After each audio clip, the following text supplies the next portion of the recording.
It's Friday night. Oh, yes, it is. Strictly Sports. Hello, friend. Anthony Fleur here with you for another edition of Strictly Sports. A new topic has been added to our topic list for tonight.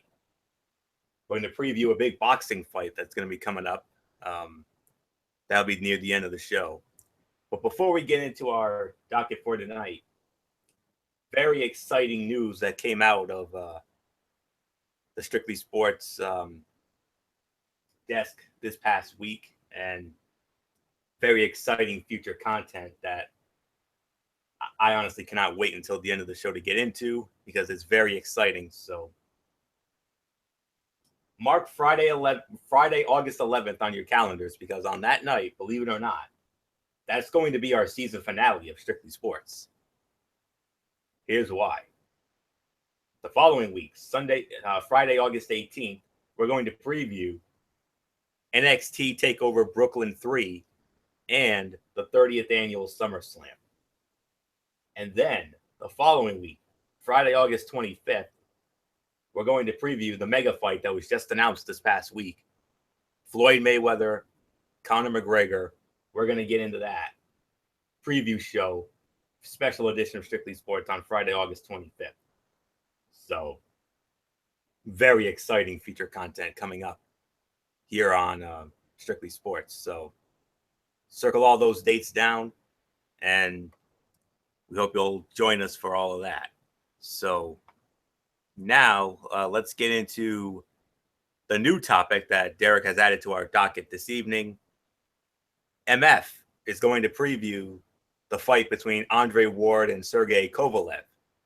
And that's going to be before we do our NBA power, our Major League Baseball power rankings, and after we talk about the NBA finals. So remember that.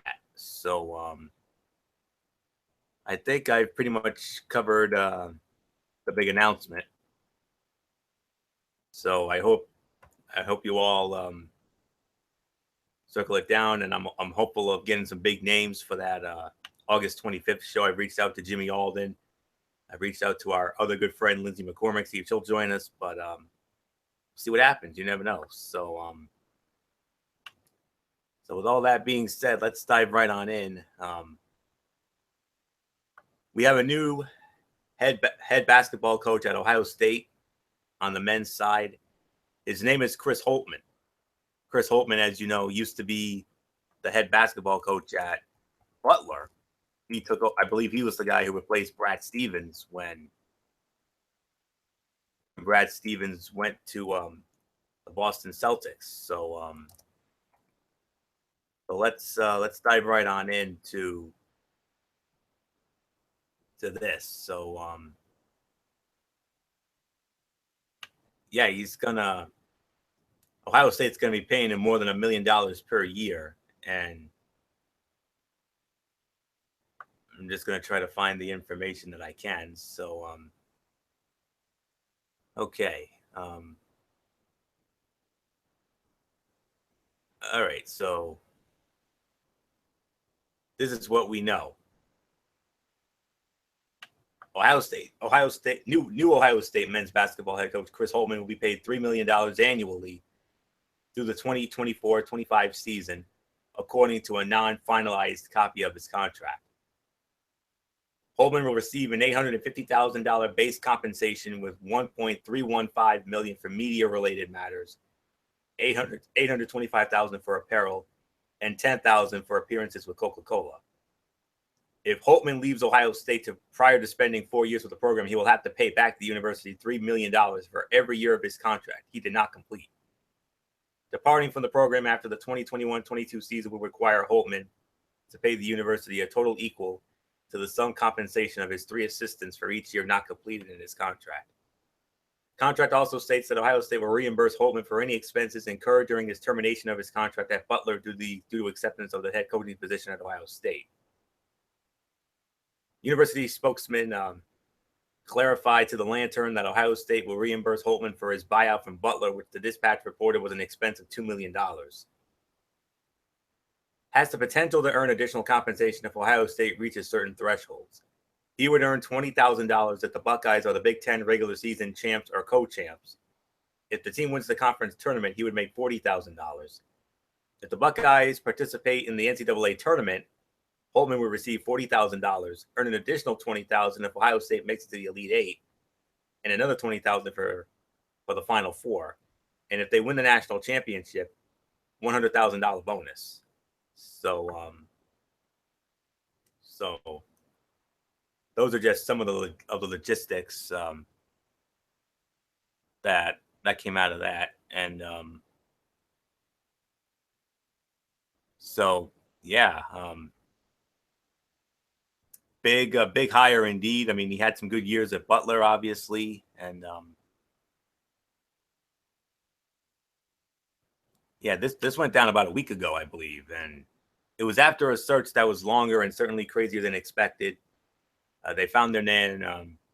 He was introduced at a press conference last week, and per the release, Ohio State Athletic Director Gene Smith said Chris is focused on academics, a high-integrity person, a relentless recruiter with Midwestern ties, and a proven winner.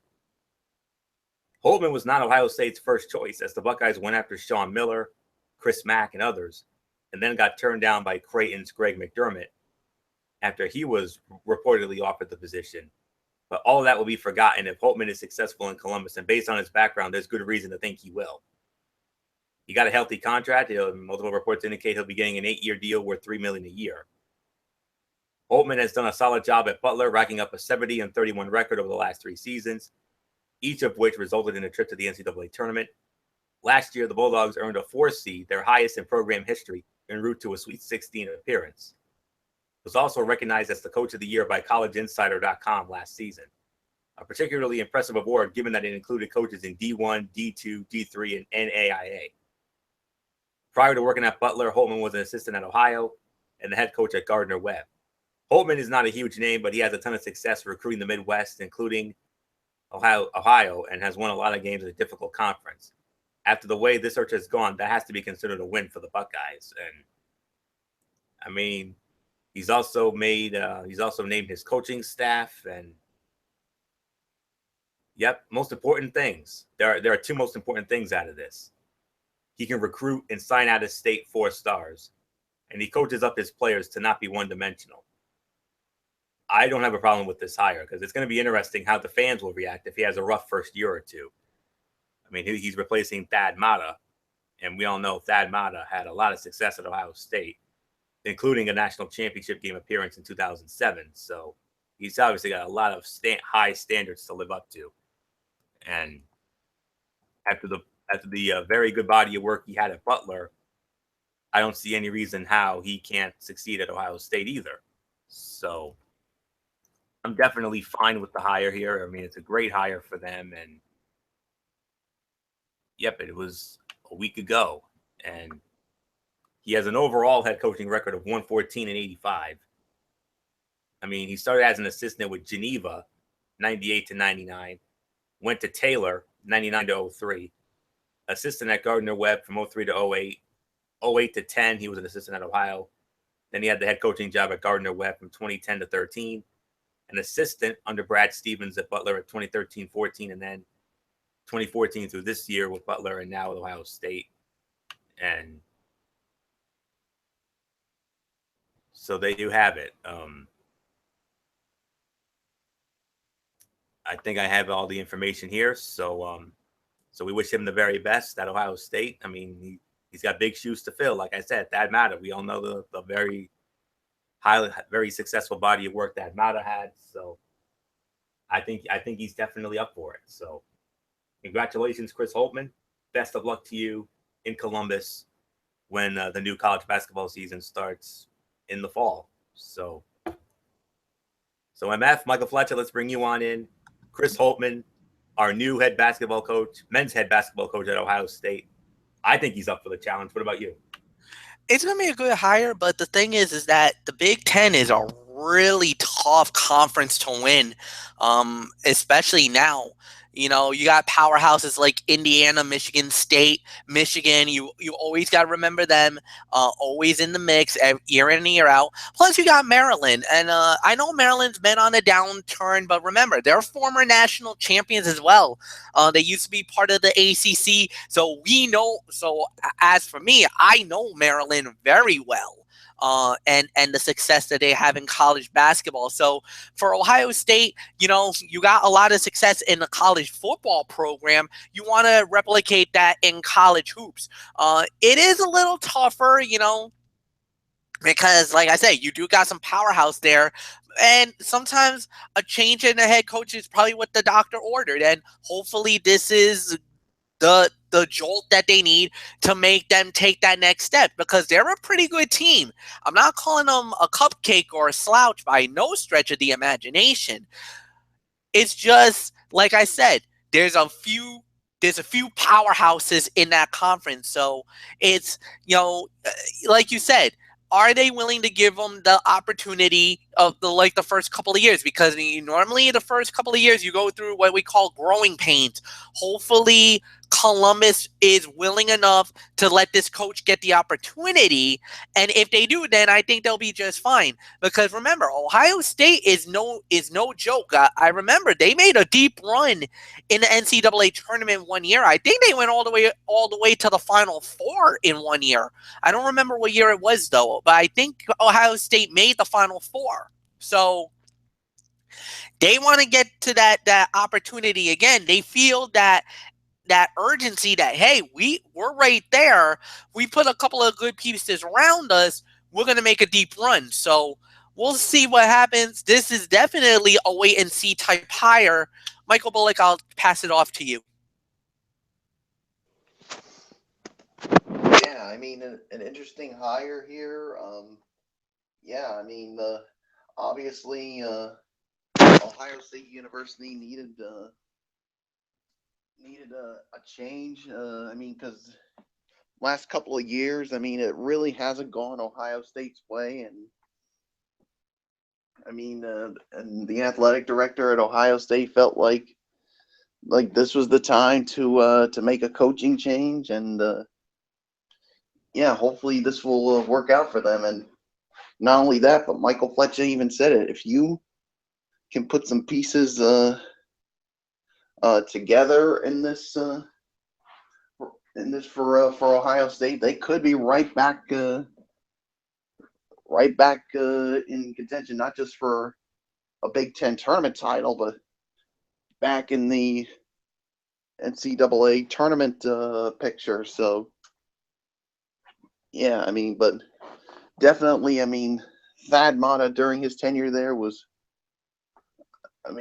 good for Ohio State, and like Fletcher said, one time even made a run in the Final Four. I can't remember which year that was, but like I said, ever since, but the last couple of years has just been, we'd like to say, a hard time year for them. So, like Fletcher said, we'll just have to wait and see how the hire actually goes. But best of luck to him in his new job, and especially when the college basketball season gets going. So, nothing else to say except, Florio, let's move on to our next topic. 3 Michigan State University football players were charged with criminal sexual conduct and dismissed from the team after a months-long investigation into an alleged assault at the university's campus in January, officials said last Tuesday. Joshua J. King, Dimitri D. Vance, and Donnie L. Corley Jr. were charged over the alleged sexual assault after an extensive criminal investigation, the Michigan State University Police Department said in a statement. King was charged with 1 count each of first-degree criminal sexual conduct, third-degree criminal sexual conduct, and capturing or distributing the image of an unclothed person, police said in the statement. Vance and Corley each face 1 charge of third-degree criminal sexual conduct, the statement said. Vance, age 20, is a defensive back, and Corley, age 19, is a wide receiver, both from Detroit, while King, age 19, is a defensive end from Darien, Illinois, according to the AP. Police said that the Ingham County Prosecutor's Office authorized the charges on June 5th, and a county district judge signed arrest warrants for the 3 on Tuesday the 6th. The former college football players allegedly sexually assaulted a woman at an apartment on campus on January 16th. Ingham County Prosecutor Carol Seaman said in a statement to NBC News last Tuesday. The 3 are accused of raping the woman in a bathroom during a party. Police Detective Chad Davis told a judge last Tuesday morning, according to NBC affiliate WDIV. King allegedly recorded the incident on his cell phone, Davis said. Head football coach Mark D'Antonio said the three have been dismissed from our program effective immediately at a press conference that Tuesday afternoon. The individuals in this case put them in a compromising position and did not live up to the standards we have outlined for this program, he said. Sex assault has no place in this community. Michigan State Athletics Director Mark Hollis said at the press conference that the alleged acts are not reflective of my values or the university's culture. University announced in February that 3 student athletes have been suspended from team activities and removed from on-campus housing, but did not identify the young men involved until Tuesday. So, moving on to some other specifics. Corley and King were, well, actually, Vance was released after posting 10% of a $10,000 bond. Corley and King were arraigned last Wednesday morning, according to the station. Corley also received a $10,000 bond at 10%, while King received a $25,000 bond. And Michigan State is also currently dealing with allegations of sexual assault and abuse against a high-profile gymnastics doctor accused of molesting dozens of patients, including an Olympic medalist. Dr. Larry Nassar faced 2 of his accusers in court last month, while Ingham County determined that there is enough evidence for him to stand trial on sexual assault charges. Nassar formerly worked for both USA Olympics and Michigan State University. So, man, major hard times indeed in East Lansing. So, those are the specific schematics that needed to be, that I really wanted to make sure got addressed. So, MF, after hearing all this, this is one of the rare times where we don't like what we do, where we have to get into nonsense like this. Noggin Diva hard times BS here. Yeah, it is. It is. But, I have to commend Michigan State for doing the right thing. They deserve to be commended by basically laying down the law, saying that it is zero tolerance and something like this would not be tolerated whatsoever. They took the necessary steps. They did the right thing by kicking these men off the team, and not only that, but expelling them off of Michigan State University. That does not reflect the university. That doesn't reflect the college football team. And you tarnish and put a black eye on that school, which is a very premier Big Ten school, to say the very least. I mean, they are a very strong college football team. And to do that on their watch and to do that kind of despicable act, they deserve what they got, and I hope that the letter of the law comes in and gives them the most harshest penalties that you can give under the law, under the statute of limitations that they get. So I got nothing else to say. I'd rather not dignify any further comment to this. Only that I am proud of Mark D'Antonio. I'm proud of the president, the AD, and I'm also proud of Michigan State for stepping up and doing the right thing, not covering it up, and actually being as forthright and being as open as they are, unlike some other colleges have done in the past. They out of fear of retaliation or some kind of PR nightmare to have, they came out up front. They like, we would not stand by this, and they did the right thing, the necessary punishment by throwing these men off the team. Correct thing to do, right thing to do, necessary thing to do. I commend you and I salute you, Michigan State University. Michael Bullock, it is all yours, my friend. Yes, I definitely agree with you. I mean, I got to commend these everyone at Michigan State for stepping up and doing the right thing. The head coach, the president, the athletic director to kick these quote unquote men off the not just off the football team, but expel them from the university, because stuff like this is not going to be tolerated anywhere, especially at Michigan State, because like Fletch said, that's a premier college football program there, and they weren't going to accept this kind of this BS nonsense from these students. And hopefully, like Fletch said, justice will be served, and they get the harshest penalty that can be a penalty that they so rightfully deserve. Because doing shit like this is absolutely I can't believe I haven't said this in a while. Pointless, unnecessary, unacceptable, inexcusable, irresponsible, borderline reprehensible, and just flat out fucking stupid on them. And these men probably had everything going going for them.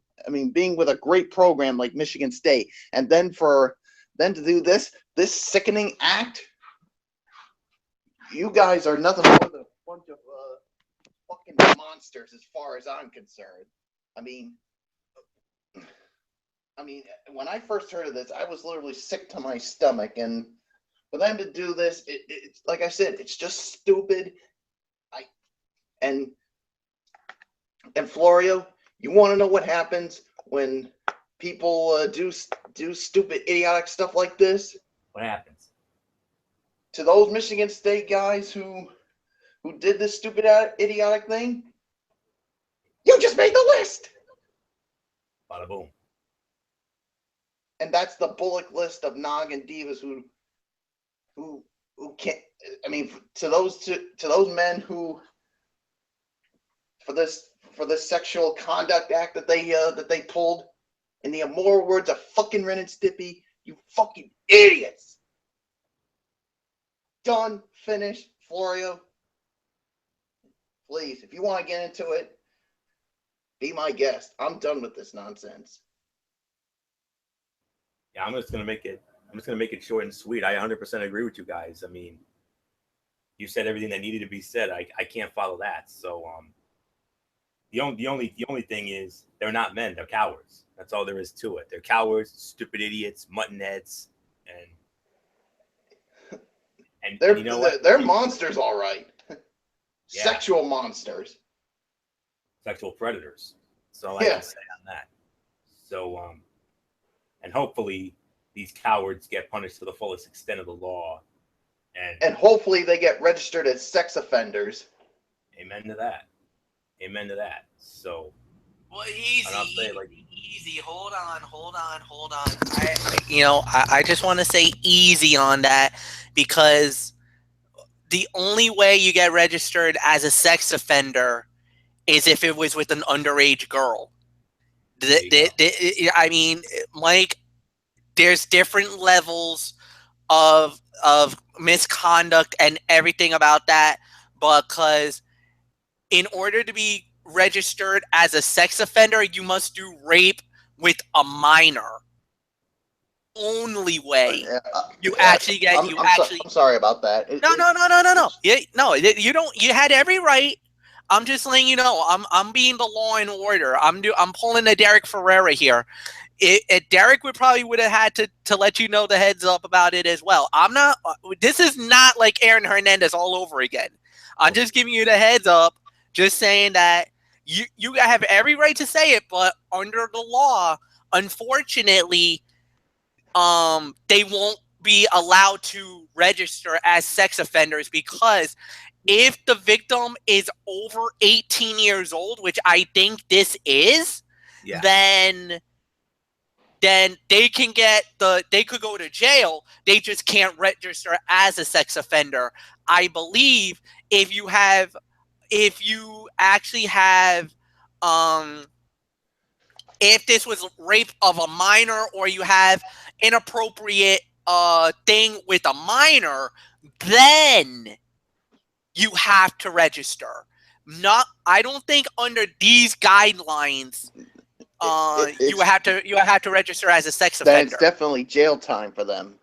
Oh, most definitely jail time. And hopefully it's a long time.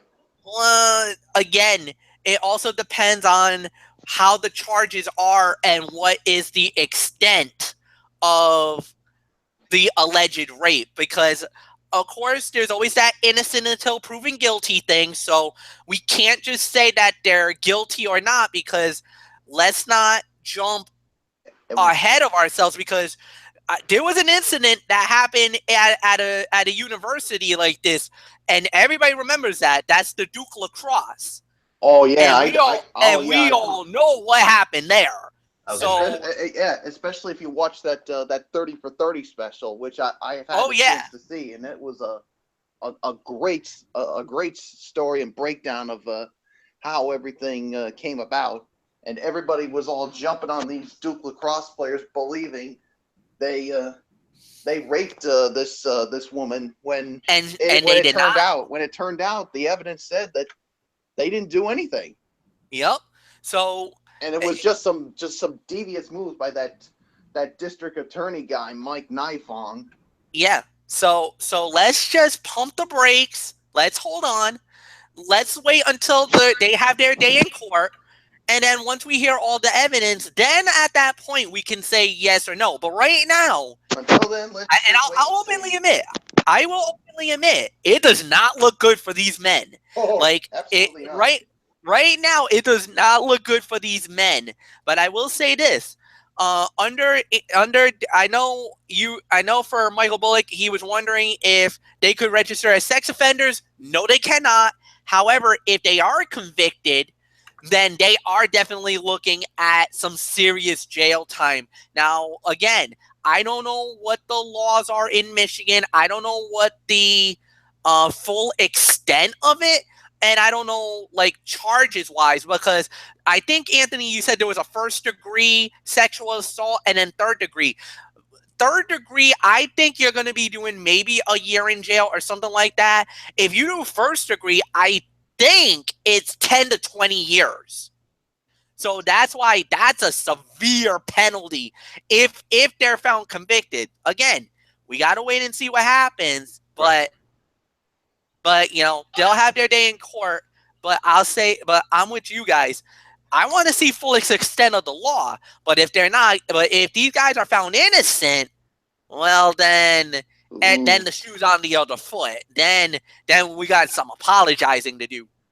So we'll wait and see, but that should clear up Michael Bullock's thing about the sexual predator and if they need to register as sex offenders. That's what I wanted it just to jump in about. So help them out. Once they have their day in court and eventually a trial, then we'll see what all unfolds. All right. I'd like to move on now if that's possible. No, that's fine. You can go on, Florio. Move on now. I'm done with this. All right, good. Last thing I want to do is to go even more fuller detail on nonsense like that. So thankfully that's the only round of nonsense we're gonna have to deal with this week. Thank God. Let's move on to Oklahoma head football coach Bob Stoops announcing his retirement. That's a much more positive story to get into. Retiring with a career record of 190 and 48, 9-9 in bowl games, though. He was a graduate assistant at Iowa, 83 to 84, an assistant at Iowa from 85 to 87, an assistant at Kent State in 88, defensive backs coach at Kansas State, 89 to 90, a co-defensive coordinator with Kansas State, 91 to 95, an assistant head coach, defensive coordinator at Florida, 96 to 98, and of course, 99 to this past year with Oklahoma, winning a national championship in 2000, 10 Big 12 conference championships, a two-time Walter Camp Coach of the Year award winner, Paul Bear Bryant Award, Home Depot Coach of the Year, AP Coach of the Year. That was all in 2000, by the way. Six-time Big 12 Coach of the Year, Bobby Dodd Coach of the Year in 2003, and then in 2014, the Disney's Wide World of Sports Spirit Award. And the only head coach in the BCS era to have won all four of the major BCS bowls: the Rose Bowl, the Orange Bowl, the Fiesta Bowl, and the Sugar Bowl. So he did all of that.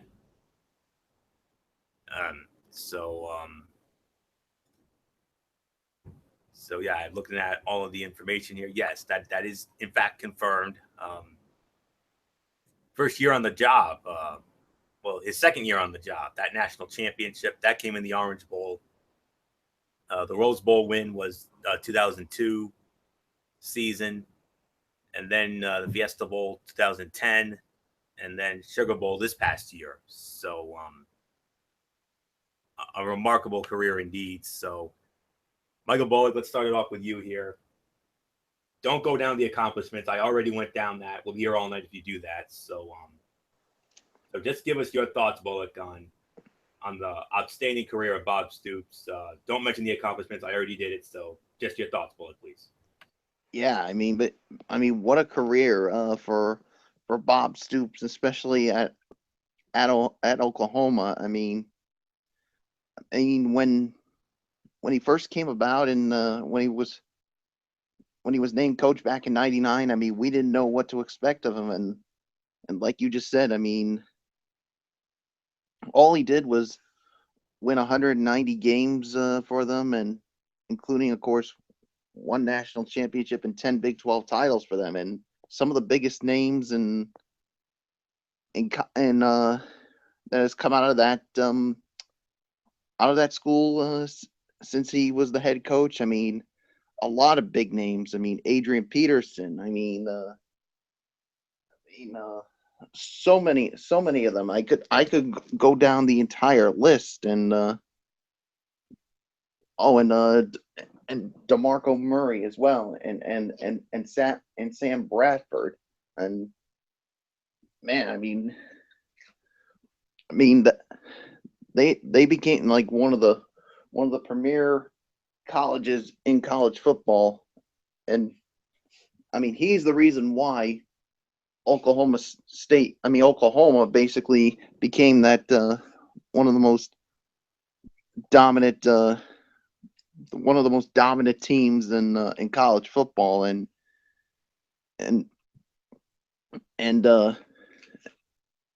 during his tenure,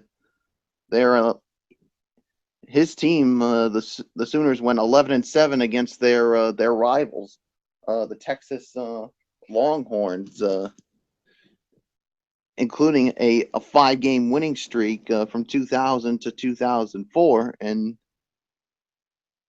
and during that time, they handed the Longhorns two of their worst defeats in school history: 63-14 in 2000, and 65-13 in 2003. And he has since led the team to additional large margin wins of 55-17 in 2011 and 63-21 in 2012. So basically, he's had some pretty good offenses in his entire career. So yeah, so basically, all I could say is congratulations to Bob Stoops on a remarkable career. So what's next for him? I mean, could there be a possibility he could do TV work for one of the networks? I don't know, or will he just enjoy spending time with his family? We'll just have to wait and see. But definitely a major shout out to Bob Stoops on a great career in Oklahoma and spending his entire career there. So nothing else to say. Florio, it's yours. Yes, sir. I mean, never had a losing season. Every year they went to a bowl game. I mean, tell me a head coach that's done that. I mean, taking his team to a bowl game every single year. They never missed a bowl game. They made a bowl game every single year. Had a winning record every year. And it was 190 and 48 overall, 121 and 29 in Big 12 play. And yes, I mean, a remarkable career indeed. And I think there were nine. He was 9-9 in the bowl games, and he went out on top, winning a Sugar Bowl this year. So I'm glad for that. Nine of his assistants have gone on to become head coaches in college football. Mike Leach with Texas Tech and Washington State, Chuck Long at San Diego State, Mark Mangino in Kansas, Jay Norvell, who's going to be the head football coach at Nevada this year, Bo Pelini, Nebraska and Youngstown State, Mike Stoops, his brother in Arizona, Kevin Sumlin with Houston and Texas A&M, Kevin Wilson with Indiana, and of course his predecessor Lincoln Riley, who's going to be assuming the helm now that Stoops is stepping down. So yeah, he ranks right up there as one of the greatest head football coaches of all time, and also in Oklahoma's history. I mean, you think in the illustrious history of Oklahoma football, I mean, you think about the names of Benny Owen, Bud Wilkinson, and Barry Switzer, one of 4 coaches to win over 100 games, and holds the record of, and he now has the record of most wins of any head coach at Oklahoma. No other college football program has had more than 3 coaches accomplish such a feat. The only downside is they were 4-6 in BCS games and 8-9 in bowl games under him. Under 500 record in bowl games. But his biggest accomplishment, of course, winning the 2000 BCS National Championship, going undefeated, outscoring their opponents by a combined 481 to 194. And he got to a few more championship games, 2004, 2005, and 2009, but lost all of them. Lost to LSU in the 04 Sugar Bowl, got beat down by USC, and then lost to Florida in 09. So 4 national championship game appearances, a record that was shared with Florida State. So yeah, we very much praise his body of work. He was unbelievable there. What's next for him? We don't know. I mean, Bullock brings up a great possibility. Could he end up being an analyst someday? I mean, I think he'd be great at that. I really do. And I know all Oklahoma alumni, including good old JR Jim Ross. I know he was I'm sure he was more than pleased with the body of work of Bob Stoops and everything else. And question is, can Lincoln Riley continue the tradition of Oklahoma football? Can he pick up where Bob Stoops left off? Because that's going to be a tough act to follow. You thought Chris Holtman had a tough act to follow at Ohio State with that matter? Oh, Yeah, he's got some huge shoes to fill. yeah. But obviously he was obviously Bob Stoops' right-hand man. So let's see if he can do it. I mean, hey, if Jimbo Fisher can do what he did at Florida State after Bobby Bowden, who knows? Maybe Lincoln Riley can be the next great head football coach at Oklahoma, joining the likes of Benny Owen, Bud Wilkinson, Barry Switzer, and now Bob Stoops. So on behalf of all of us here at Strictly Sports, we want to wish Bob Stoops the absolute best in his retirement. We hope he enjoys it, and praise God, and praise God for that for that. So he's gonna enjoy a lot of time with his family, and get back to living a normal life. So Bob Stoops, we salute you. That's all there is to say on that. So hell of a Boomer career, Sooner to you, Bob Stoops. Boomer Sooner indeed. Boomer Sooner indeed. And good luck to you, Lincoln Riley. Let's see if you can keep up that tradition. So MF, Bob Stoops calling it a career at Oklahoma, and what a career he had indeed. Yes, indeed. And I was shocked. I was floored. I did not see that coming. I don't think none of us saw that coming, but I definitely got nothing bad to say about Bob Stoops. Winning a national championship, winning multiple Big 12 titles in his career, and like Anthony said, the only man in the modern college football era to win all 4 major bowls: the Fiesta, the Orange, the Sugar, and the granddaddy of them all, my favorite, the Rose. That's remarkable, man. There's nothing you can say about it. First ballot Hall of Famer, no doubt in my mind. One of the greatest Oklahoma coaches of our time, and I really wish we had Didi Woodson here on tonight because she is the biggest diehard OU fan, her and her husband. I would love to tap their heads and get in their brains and really get their thoughts about this, because I think this is so up their alley. I would love to hear from them tonight. That's the only downside, but Bob Stoots, you've been amazing, man. Great contributor to college football and a great individual, no doubt about it. I wish you nothing but the best in your retirement, man. I did not expect that to happen. I didn't expect the announcement to happen when it did. I was floored, guys. Like I said, I was caught speechless. This was a shocker. I think we all were shocked by the announcement. But now that it's happened, and now that we got a few days to, get and let it sink into the system, I wish him nothing but the best. I mean, it was an incredible career, and I wish him nothing but the best. All right. We move on now. It's something I've been dreading moving on to, but we got to get into it. And I know MF's going to feel the same way I am. This past Sunday night, our worst nightmare became a reality once again.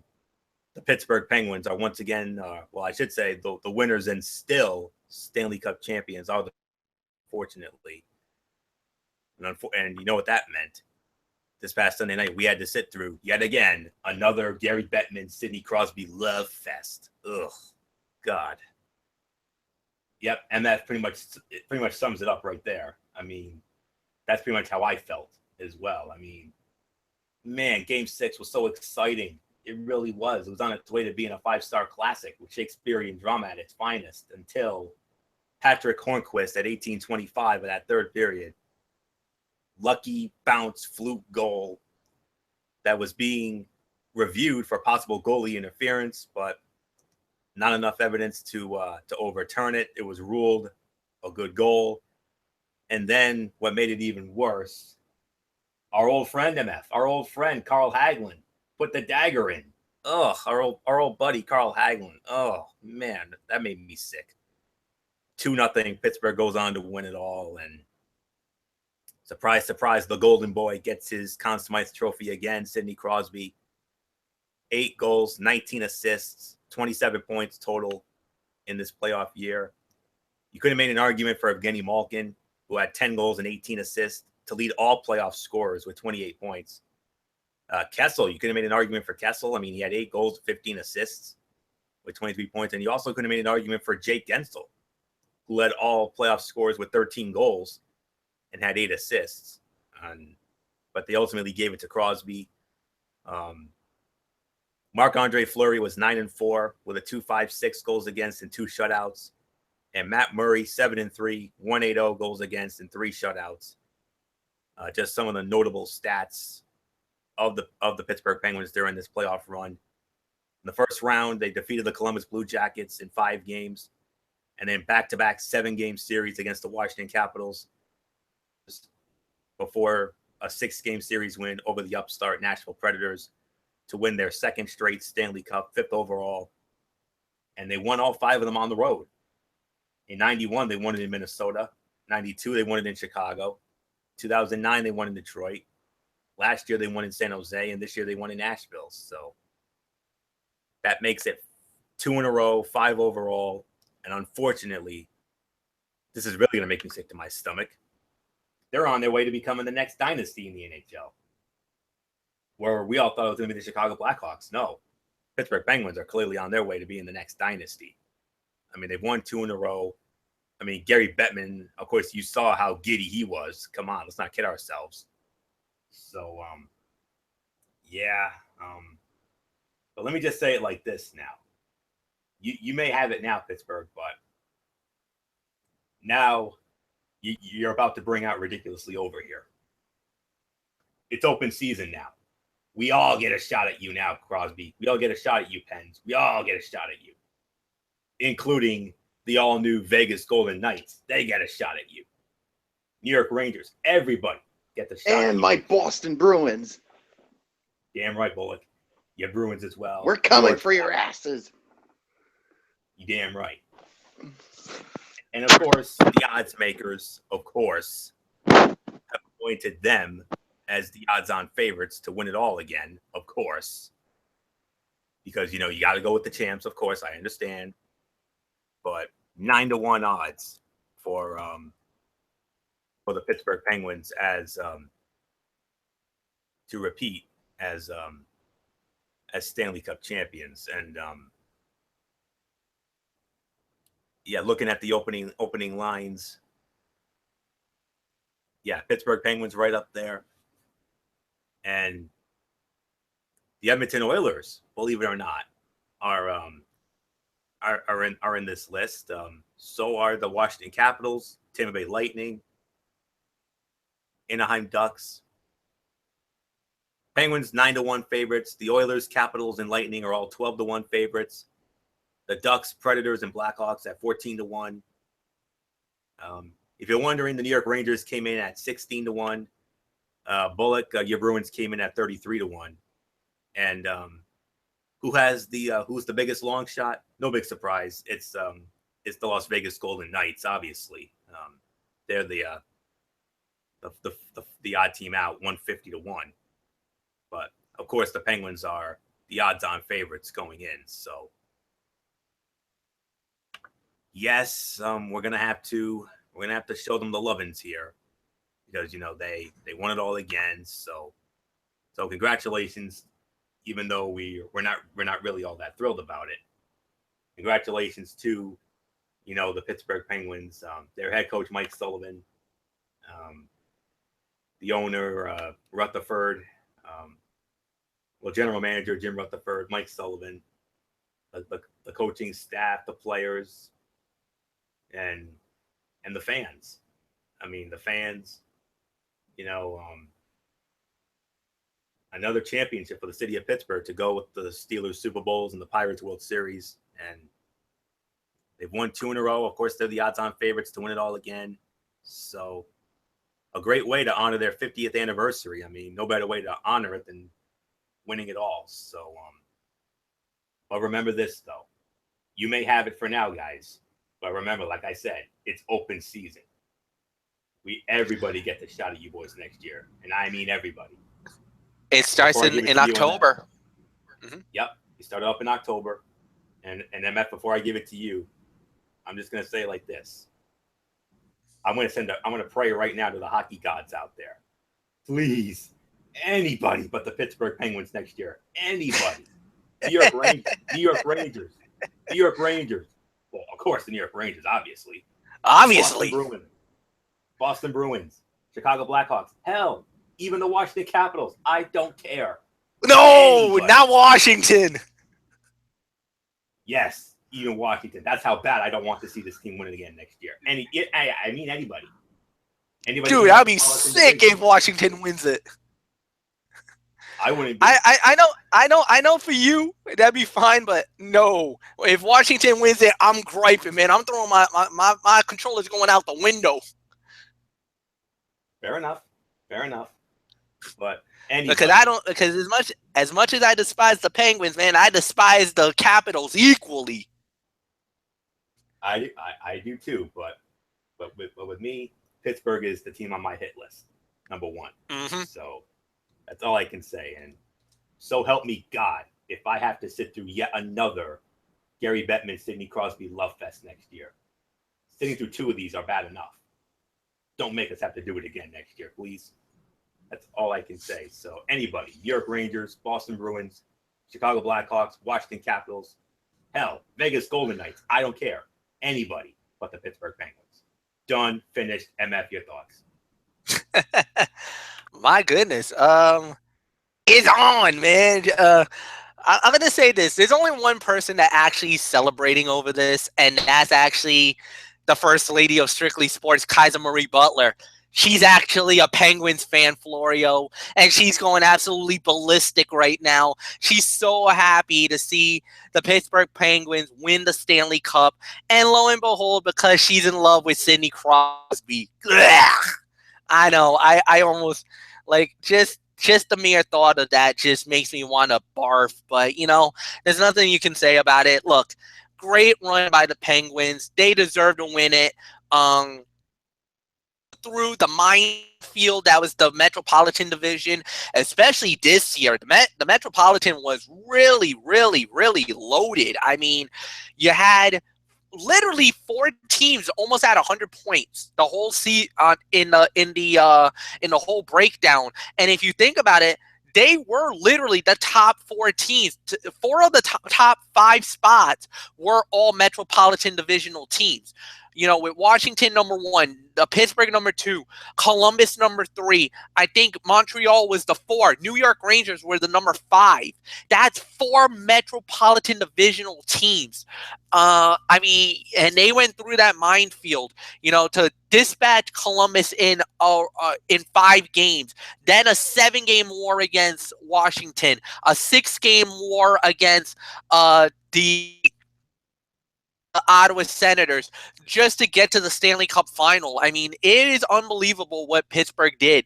And, you know, with the uncertainty of the goalies, you know, because you didn't know who the goalie was going to be night in and night out. You know, Matt Murray goes down with an injury right at the first game of the series against Columbus. So Theo Fleury had to come back in, and then he started playing great. Then all of a sudden, Fleury starts struggling I believe he struggled in the Ottawa series. So they went back to Murray, and Murray ran the rest of the way, all the way to the Cup.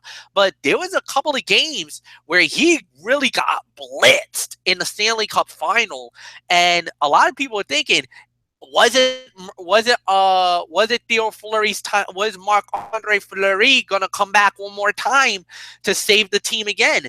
Well, they didn't need him. They stuck with Murray, and lo and behold, they won the Stanley Cup. So I'm happy for Phil Kessel, because this guy deserves the Stanley Cup. He's been fighting for that cup, that elusive cup, for a number of years.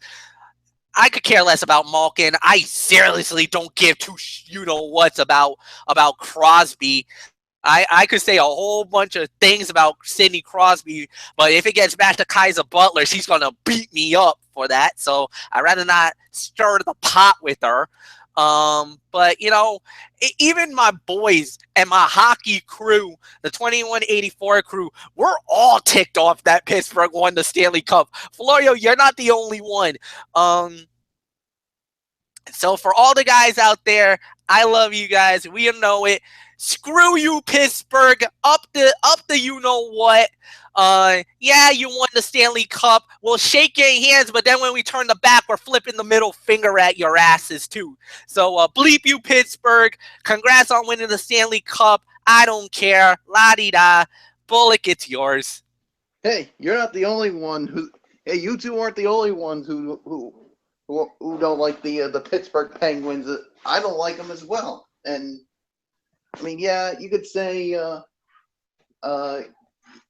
yeah, say what you want. I mean, congratulations to the Pittsburgh Penguins on winning another Stanley Cup back-to-back, first time since the Detroit Red Wings did in 97 and 98. And yeah, and I mean, it was a definitely a great run in the postseason by Pittsburgh. And yeah, they Sid the Kid once again is the Conn Smythe Trophy winner. And yeah, I mean, now everybody's going to be coming for your asses, Pittsburgh.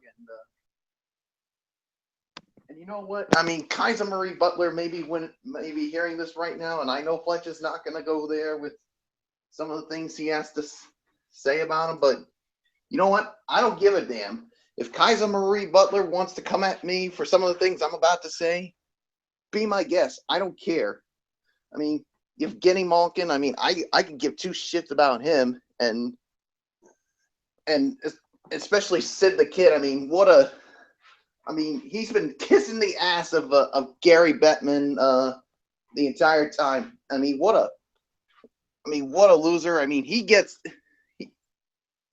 thinks he can get everything he wants. I hate his guts. I mean, he's nothing more but a pretty boy loser. And you know what, Kaiser? If you got a problem with it, I don't give a damn. It's my feeling, my take, and I'm sticking to it. You don't like it? Well, you kiss my fucking ass. Congratulations, Pittsburgh. But all I can say is, once it comes to the shaking of the hands, it's going to be, once the new season starts, the middle finger's coming right up. And everybody's going to be coming for your asses, and I'm going to enjoy every minute of it. So screw you, Pittsburgh. Screw you, Sid the Kid. And to all you Pittsburgh Penguins fans, screw you all. It's in the immortal words of Eric Cartman from South Park. Screw you guys. I'm going home. Oh, man, indeed. So, oh, my. That was... Oh, how do you follow that? Well, let's follow it up with the other big championship moment. That was Sunday night with the Penguins winning the Stanley Cup. Let's move on 24 hours later on Monday night when the Golden State Warriors reclaimed their place on top of the NBA throne, dethroning the Cleveland Cavaliers, defeating them 129-120 in Game 6, or I should say in Game 5 at the Oracle in Oakland. They win the NBA championship, their 5th NBA championship in franchise history, 2nd in 3 years. And we want to give special shout outs, of course, to their head coach, Steve Kerr, Mike Brown, Bob Myers, the general manager, Joe Lacob, and Peter Guber, the owners.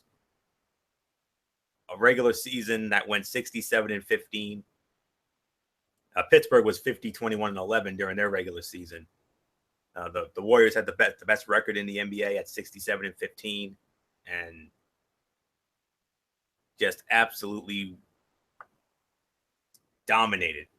I would have to say this is the most dominant postseason performance I have ever seen from any championship team in any sport. 4-game sweep of the Portland Trail Blazers, a 4-game sweep of the Utah Jazz, a 4-game sweep of the San Antonio Spurs, and then a 5-game series win over the Cleveland Cavaliers to win their 5th NBA championship in franchise history, a total record of 16-1, including 9-0 at home and 7-1 on the road. This 16-1 record is now the best playoff record by any team in NBA history. 941 win percentage. The previous best was the 15-1 that the 2001 Los Angeles Lakers went on. Fastest team in NBA history to clinch a playoff berth this year. They did that back on February 25th, and then they kicked into high gear. And when they lost in the NBA Finals in Game 4, it was the first time they had tasted a defeat in 2 months. 2 months. Absolute dominance. So I know Kevin Durant, the whole Kevin Durant thing was met with vilification and negativity, but he was desperate to win a championship, and that's exactly what he did. I mean, he pulled LeBron and he did what he needed to do. So he got his ring, and Kevin Durant was also named the MVP of the NBA Finals. One of the greatest finals performances in history, no doubt about it. So Mr. NBA, Michael Fletcher, I believe we started off with you here. So yes, the Golden State Warriors regaining their NBA championship, and this time around they got to do it in front of the home fans, and you know how I am about that. I know how much you love them winning the title with their home fans and everything else, but let me tell you, they earned this NBA title. I know a lot of people were criticizing them the whole way through about what they were doing, the whole 9 yards, but let me tell you, when it came to the moment, when it came to crunch time, they answered the bell each and every time. It didn't matter what the game was, the situation. Congratulations to the Golden State Warriors. And yes, I know Kevin Durant feels very vilified now. A lot of people were angry at him, saying that he was undeserving of this opportunity, that he jumped ship, that he betrayed and went with a colossal team. And I know a lot of people, including Alex Zapato, said that what he did was even worse than what LeBron James did. And I agree for the most part, it was.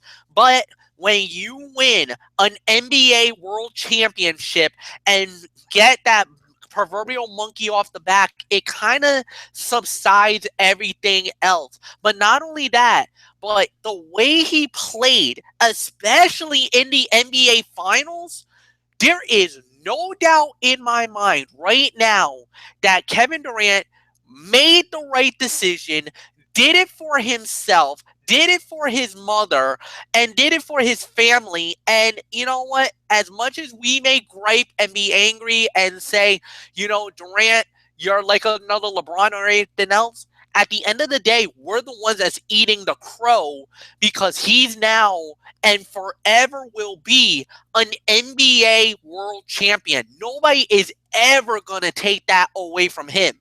He will have his ring on the opening night, the first day of the NBA season in 2017. When they start in August, or I should say when they start in October or early November, but they're going to get their rings. That banner will go up at the Oracle Arena again. And this time, they're going to be the perennial favorites again to possibly win. 2 out of 3 is remarkable what they have done in the last couple of years. Making 3 straight NBA Finals, winning 2, losing that heartbreaker in Game 7 to Cleveland, and they have nothing to be ashamed of. Look, Steph Curry is without a doubt the best player in the NBA right now. I got nothing bad to say about him. He has been unbelievable. He's a model citizen. I love his family. His wife is amazing. His daughters are so cute. So I got nothing to say. When it comes to Klay Thompson, another stand-up guy, another awesome dude. Draymond Green, ugh. All right. He's probably the one I don't like out of the team, and he's the one I probably would say, screw you, I hate you right now, and I hate the fact that you're an NBA world champion. But how am I going to say this without getting myself in trouble? Zaza Pachulia and JaVale McGee are now NBA world champions. What? Really? Hey, when you're part of the Warriors, you deserve the ring. Congratulations to you both. There's really nothing more to say. I'm happy for this team. Well, in one way, I'm happy for them. In another way, I feel like the Penguins. It feels like the Penguins thing all over again. It's like, okay, congratulations, but we're coming for your asses next year. I'm promising you, next year's NBA is gonna be ridiculous, man. Boston looks like they're about to reload, and they look like they make a run. Chicago, I'm pissed about what happened with Chicago this year. Boston, you got lucky. You guys got lucky. If it wasn't for Rondo, your asses were goners in 4 games. No doubts about it in my mind. Me and Floyd would probably be doing at least another round of the Bulls corner. So next year, Chicago, we're coming. Horns up, sharpened up, harder than ever. We're going to be goring somebody next year. I guarantee you that. Then of course, Cleveland. What's going to happen with Cleveland? How are they going to regroup? Toronto looks like scary. Washington looks scary.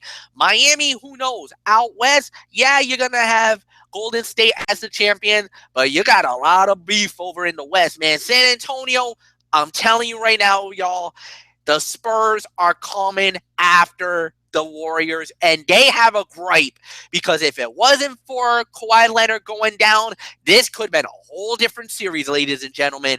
San Antonio was well on their way to winning game 1. After that injury occurred, who knows? If Parker does come back, if he plays one more season, if Leonard comes back at 100%, I'm guaranteeing you boys, San Antonio is going to make a run and they're going to be scary. Their boring basketball is going to be kicking people in the butt next year. I can promise you that. As far as all the other things go, sad, man. I'm going through NBA withdrawals right now, and it sucks. I only get 2 more days to enjoy the NBA. Thursday night, and we're gonna be doing probably the recap on Friday, and then after that, I think is like about a few days later is the first ever NBA awards. So we got that as well. And then after that, there's no more basketball till at least maybe September for preseason, but nobody gives a damn about that. We gotta wait till like almost Halloween for the NBA season to begin again. No.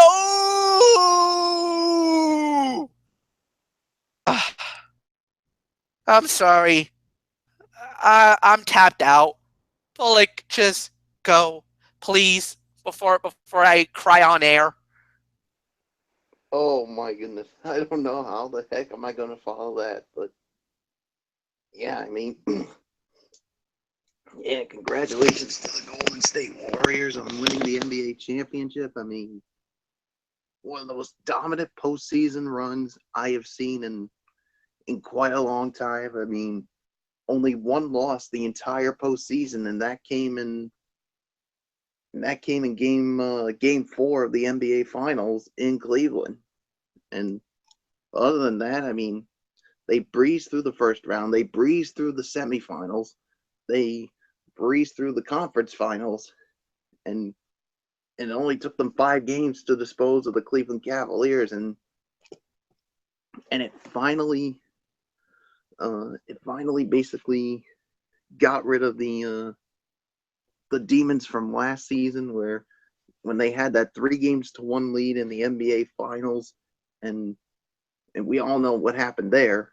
And all I can say is I'm happy for Steve Kerr, especially to see him back on the sidelines in the NBA Finals after everything he went through with the complications from the back surgery that he had. And yeah, I mean, Kevin Durant, I know he was definitely scrutinized for his move to Golden State in the offseason, but hey, he justified it by winning an NBA championship with them, and that's why he was the Finals MVP, and what a Finals he had. And yeah, and I mean, all the other guys like Steph Curry, Draymond Green, who I cannot stand with his potty mouth, and of course you got Klay Thompson and all those other guys there. So nothing else to say except congratulations to the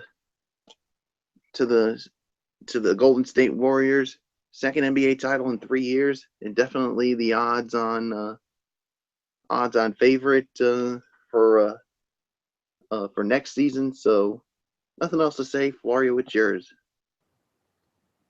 Yeah, congratulations indeed to the Golden State Warriors. I mean, the most dominant performance by any NBA champion I've ever seen. 16-1. I don't think we're ever going to see anything like that again. We nearly had a faux moment, but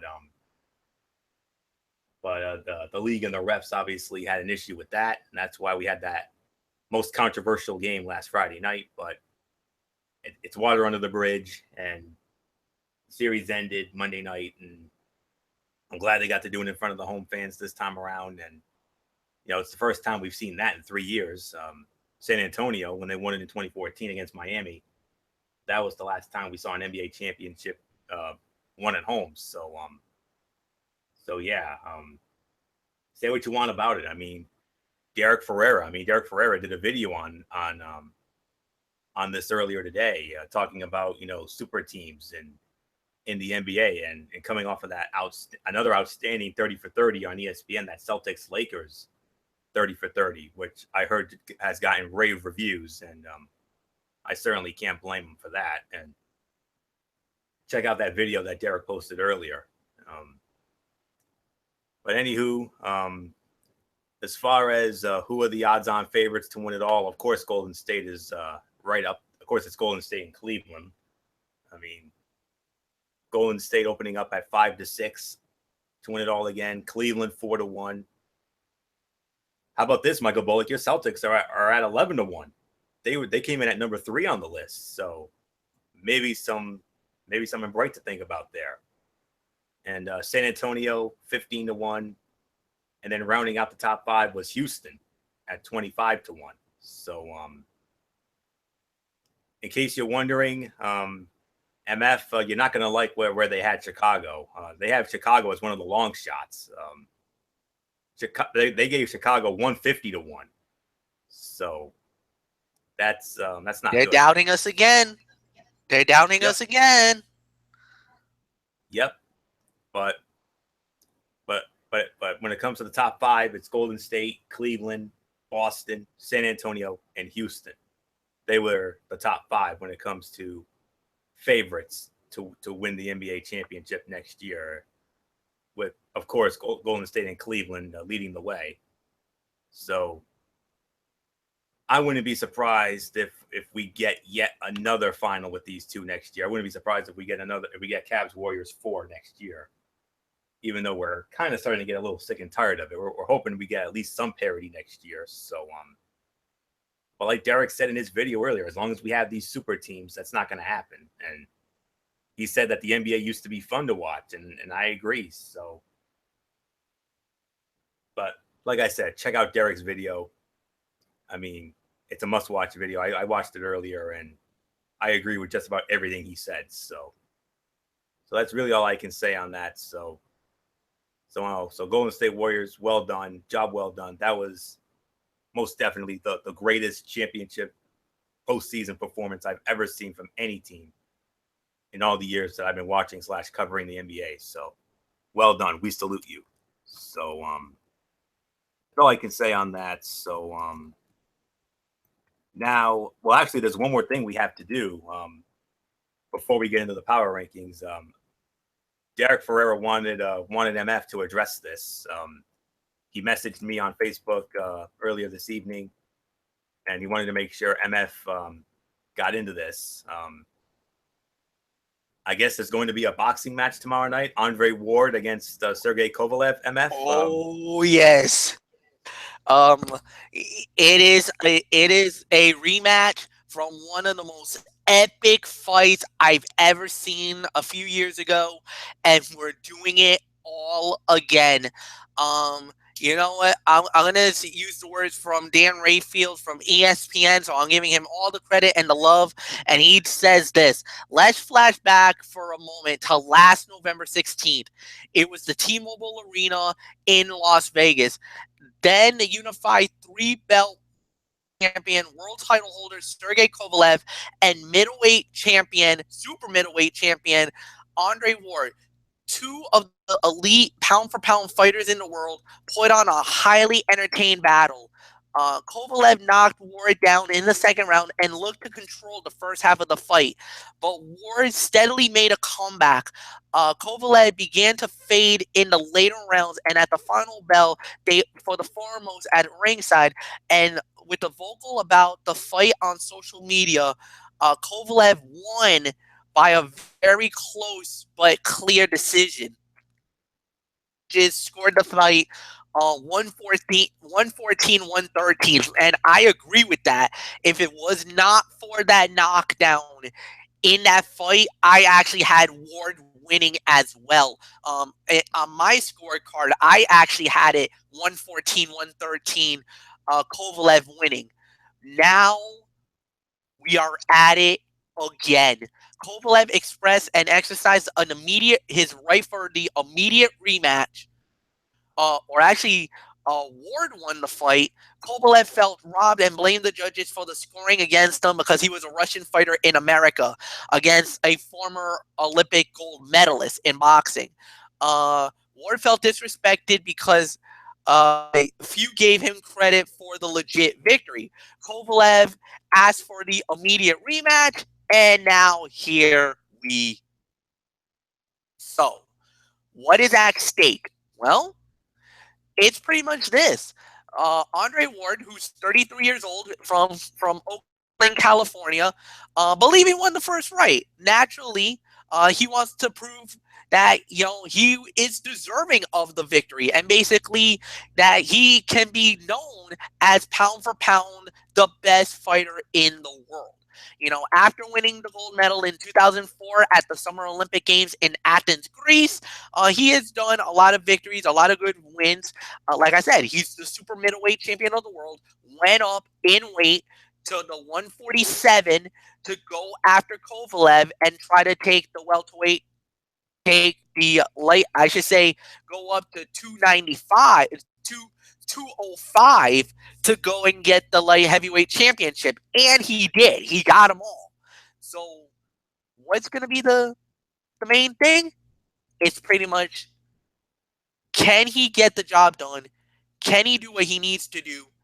And can he keep the belts that he won?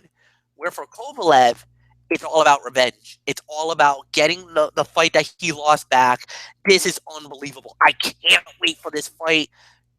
Oh, man. This is going to be one for the ages, folks. Get ready tomorrow night. Let's do it. So, nothing more to say. Major good luck to Max Kellerman, to Jim Lampley, because they're going to be doing the fight for HBO pay-per-view. Nothing more to say. Florio, let's get on to the power rankings. Yes, and another big announcement was made when it comes to the Conor McGregor Floyd Mayweather fight. We're all pleased to. I'm very pleased to announce, and I'm sure you guys already heard about this. Our boy Mauro Ranallo is going to actually get to call the fight. So, well done, my man. Well done. So, yeah, actually, it's going to be Mauro Ranallo, Al Bernstein, and Paul Malignaggi. They got the assignment because they work for Showtime Boxing. They have been awarded the mega fight. They are doing. They're going to be covering the Mayweather versus McGregor. And I actually want to let you know that HBO pay-per-view is actually gotten the rights to the Triple G versus Canelo Alvarez fight. So Jim Lampley and Max Kellerman and Roy Jones Jr. will actually be doing that mega fight that night. So that's a win-win for everybody in the world of boxing. Win-win for everybody indeed. And okay, now when we get to these power rankings, I'm going to let you know right now, two of the top teams from last week's rankings are not going to be in there this week. I mean, when you think about what has gone on with the Houston Astros and the Washington Nationals, I mean, yeah, the Washington Nationals, they've won 2 in a row, but here's the thing. They're 4-6 in their last 10 games. That doesn't cut it here. Last 10 games is maybe the most intricate part of our power rankings. So Washington, they're gone, at least for this week. And I can't believe I'm saying this, but the Houston Astros, what is going on with the Houston Astros? With the loss tonight, they're now 3-7 in their last 10 games. Whoa, my goodness. They've gone on a free fall. So, this was not an easy power rankings to do. I'm not gonna lie here, folks. My top 5, though, I will admit it. The top five was a breeze. 6 through 10 was a bit of a chore, but I figured it out. So with all that being said, let's just dive on into it. I'll start it off. My number 10, yet again, it is. Well, actually, I do want to get into a couple of honorable mentions real quick. First honorable mention, the Kansas City Royals. They've come out of nowhere. They won 5 in a row. They're 7-3 in their last 10, but they're still under 500, 31-34. So they're out. So who knows? Maybe another week or so, and maybe we could have KC back in the rankings for the first time in a long time. Miami Marlins, another honorable mention. They won 3 in a row. They're 6-4 in their last 10, but they're 30-35. So they still need a little work there. So and I think those are my only honorable mentions this week. And of course, my duds, of course, Houston and Washington, the 2 biggest duds. I mean, can't believe I'm saying that, but it's true. So, all right, now on to number 10, and my number 10 yet again, it is the Cleveland Indians. Cleveland Indians. You could also make an argument for Minnesota, but they lost, and they're 5-5 in the last 10. I mean, Minnesota pretty much is the outside looking in. So Cleveland is my number 10. 33-31. They've won 2 in a row. They're 5-5 in the last 10 games. Unfortunately, during these power rankings, we're going to have to show some love to teams that are not really doing too well. But it's because of the last 10 that's pretty much saving their asses. Cleveland is 6th in home runs allowed. They're 8th in ERA. They're 20th in batting average. They're 21st in runs scored. But they're only a game behind Minnesota. I mean, that AL Central is very exciting to think about. So since our last rankings, the Indians won 2 out of 3 from the Chicago White Sox, but they lost 2 out of 3 to the Dodgers. But they won the final game against the Dodgers, and then they went into Minnesota and beat up on the Twins tonight. So that's why I have to give them the benefit of the doubt. So they have 2 more games against the Twins this weekend in Minnesota. Then they go to Baltimore for a 4-game series with the Orioles starting Monday night. And then next week, Minnesota comes to Cleveland.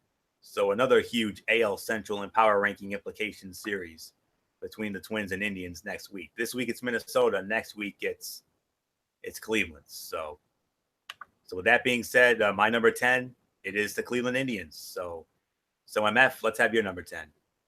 No, I agree. Cleveland Indians number 10. I'm not going to waste too much time. Michael Bullock, I'll give it to you. Yeah, I'm going to make it unanimous. Cleveland Indians, they're my number 10 as well. So enough said on it. So let's move on to our number 9, and Fletch starts off on it. All right, this one's actually really tough. Like you said, once we get into the higher rankings, then we'll be a lot more better off.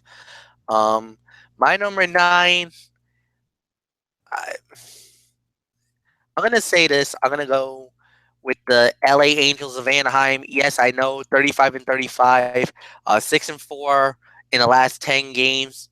And they're actually playing at this hour against the Kansas City Royals. Let me see. Are they winning? Are they losing? Actually, it looks like they are. They have winning. Okay. So this actually does help me with my thoughts or my feeling about the game. So far so good. They're looking. Oh no, they're actually trailing 2-1. All right, so they are trailing, but I'm gonna give them the benefit of the doubt here. They're okay, not great, but I think I'm gonna get a disagreement. Understandable, but top 10 is really tough. So my number 9 is the LA Angels of Anaheim. Bullock, it's yours.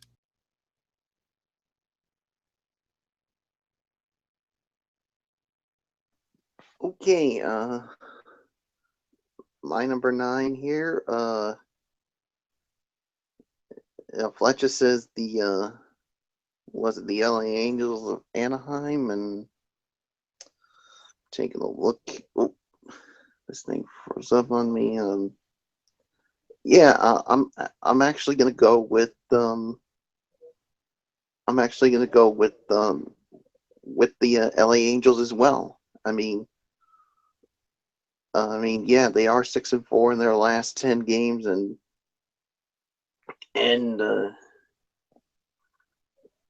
yeah, you basically saw what they did against the. Excuse me. Let's take a look at what they did this week. If I can pull it up here. Oh, if I had it here. Oh, there we. I think I might have it.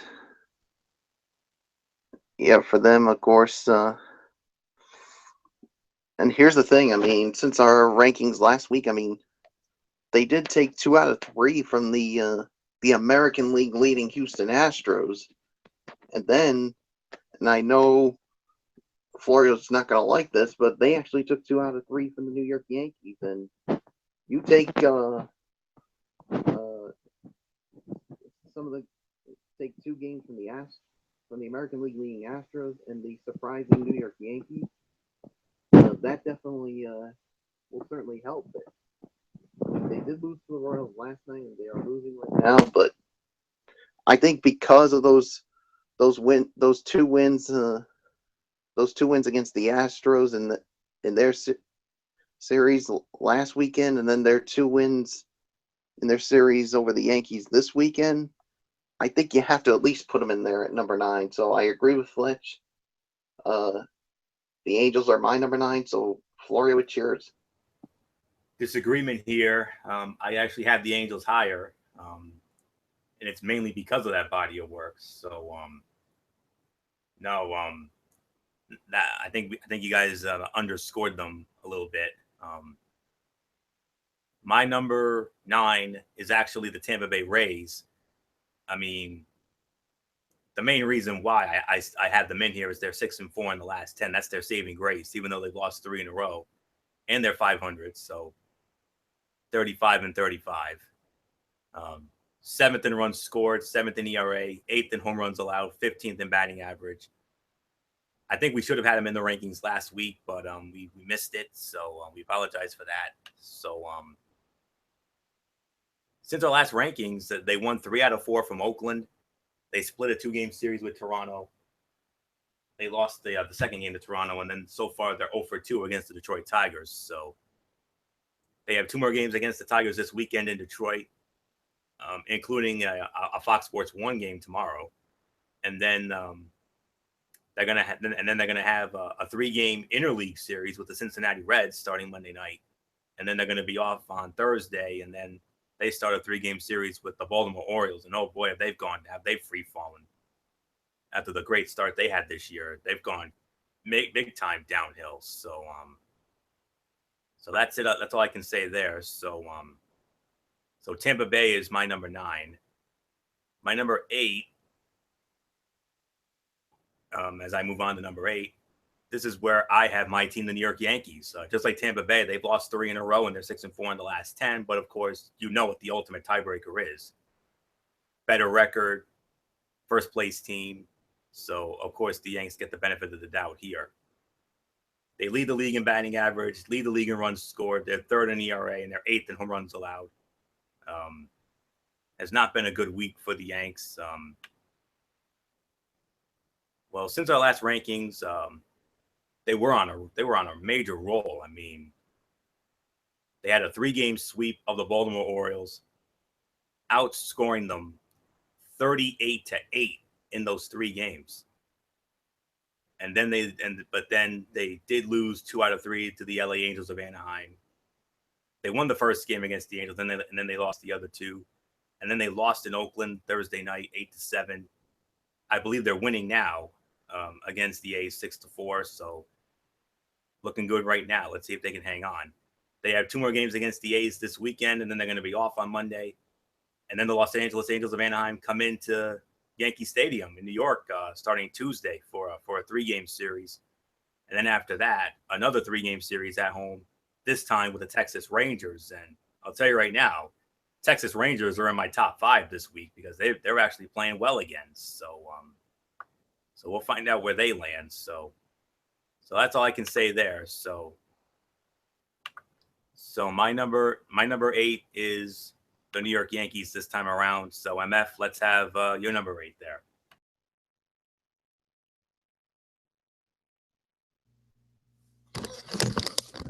I'll be this. I'm a little shocked that you actually went with the Yankees and the Rays there because of the, like I said, identical thing. Because if you really think about it, Tampa and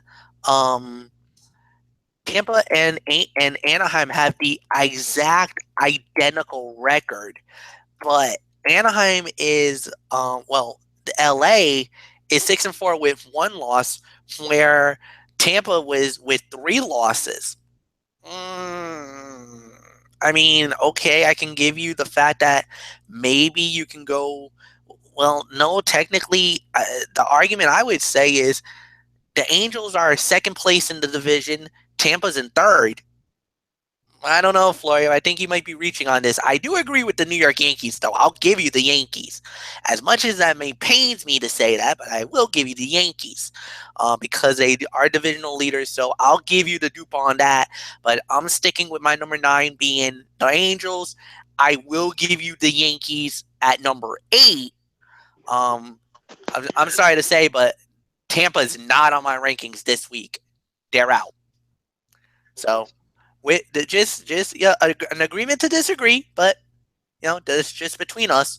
Michael Bullock, what says you? Yeah, the New York Yankees, they're my number 8 as well. So there's really nothing more to say. So let's move on to number 7, and Fletch On- starts us off. All right, so now I'm starting looking around, and this is where I put the Boston Red Sox at number 7. Look, you got to be fair. Fair is fair, and the whole 9 yards. And I will say this: they have looked really good. Of course, I know there's a couple of hiccups here and there, and I know some people are going to be like, "Oh my goodness, why are you going to do that to them?" Well, I think it's fair enough in my eyes. So, I mean, they're only a game and a half out in the divisional race, and right now they're looking good. So, I got nothing bad to say. They just need to get a couple of wins here and there. They did get a win tonight. Good for the Red Sox. I mean, you knocked off the best team in baseball. That's a huge, huge deal when you knock off the Houston Astros and do what you just did. I mean, so good job, Red Sox. Nothing more to say. Anthony, it's yours. You mean Bullock? Bullock, who do you have? Oh, Bullock. Oh, that's all right. Yeah, I mean the Boston Red Sox. We had them at number 7 last. Well, me and Florio did, and I think we have to keep them at number 7. They did take 2 out of 3 from the Tigers last weekend. And they did take 3 of 4 from the Phillies, but let's be quite honest, it should have been a 4-game sweep, and because the last game of that home and home series, really was a crushing one. Chris Sale pitched a real good game, but the only problem was the offense just did not give him any run support. So you have to punish them just a little bit for losing a game to one of the worst teams in baseball in the Phillies. So, but they did bounce back in a big way, like you said, with a win over the Astros. 2 more against them over the weekend with a game on Fox, and then of course Sunday Night Baseball for the following week. For Sunday Night Baseball tomorrow night or Sunday tomorrow night. Yeah, definitely going to be busy with that, with Sunday Night Baseball and of course the Money in the Bank pay-per-view. So, all right, the schedule, of course. The rest of the schedule, of course, after that, they got games against They got 3 games against the Royals in Kansas City, and then next weekend they open up a 3-game set with the Los Angeles Angels of Anaheim. So, so there's really nothing more for me to say. So, Florio, it's yours. Well, it's going to be another disagreement here. I got the Sox just a little higher. This is actually where I have the Los Angeles Angels of Anaheim at number 7. Winning 2 out of 3 from the Houston Astros in Houston. Winning 2 out of 3 from the Yankees at home. But they did lose to the Royals 7-2 Thursday night, and they're trailing them right now 2-1. So we'll see what happens here. 2 more games against the Royals this weekend, including one of those Baseball Night in America games on Fox. They're off on Monday. And then that big 3-game series in New York against the Yankees starting Tuesday. And then next weekend, another big 3-game series against Bullock's Red Sox at Fenway, including Baseball Night in America next Saturday night. So, Angels are 9th in ERA. They're 20th in runs scored, 27th in batting average, 28th in home runs allowed. So that's all I can say there. So LA Angels of Anaheim, my number 7. My number 6, this is where I have the Boston Red Sox. Boston Red Sox currently at number 6 in my rankings. 38-29, 1.5 games behind the Yankees in the East. They won tonight. They're 6-4 in the last 10. I've just liked their body of work a lot. They're 5th in batting average, 5th in ERA, 14th in runs scored, 15th in home runs allowed. I mean, they had a very good week, and that's why I got to put them at number 6. Bullock ran it down. They won 2 out of 3 from the Tigers at Fenway. Then they won 3 out of 4 against Philadelphia. Easily could have been a 4-game sweep, and if it had been, who knows? If they didn't lose that Thursday game, Boston most certainly would have been in the top 5, hands down, because they went into Houston and they beat the Stros 2-1. They have 2 more games against the Stros this weekend: Baseball Night in America tomorrow, and then Sunday Night Baseball on Father's Day Sunday night. And then that 3-game series in Kansas City against the Royals starting Monday, off Thursday, and then that 3-game series at home against the LA Angels of Anaheim. So, yeah, heartbreaking loss Thursday to Philly. And if it wasn't for that, this team most assuredly would have been in the top 5, maybe even higher. Who knows? But we'll never know. So for now, the Boston Red Sox are number 6. So slight disagreement, but that's just how I feel. So MF, you're number 6.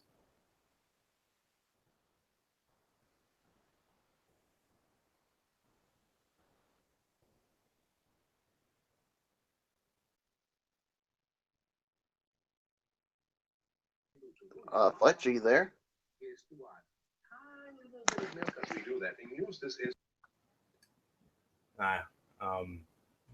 There he goes. Sorry about that. I forgot to unmute my mic. I thought I had it. I thought I unmuted it, and it did not let me do it. Okay. Yeah. What do I want to do here? Actually, you know what? I see the logic in what you're doing. All right, Florio, I'll give you the benefit of the doubt on that one. I'll go with Boston there. I guess I'll begrudgingly put Tampa in for the hell of it, even though I don't want to. So yeah, I guess I'll see it your way, and you're right. So I'll put Boston here at number 6 is what you said. So yeah, fine. I could see that. So Mike Bullock, I've done some reshuffling of the deck. Yeah, and, I had to do some reshuffling as well. I didn't want to, but I yeah. end up putting the Red Sox at 6, and the Angels are obviously number 7, and I have to put Tampa Bay in there. So so did a little reshuffling. So let's just move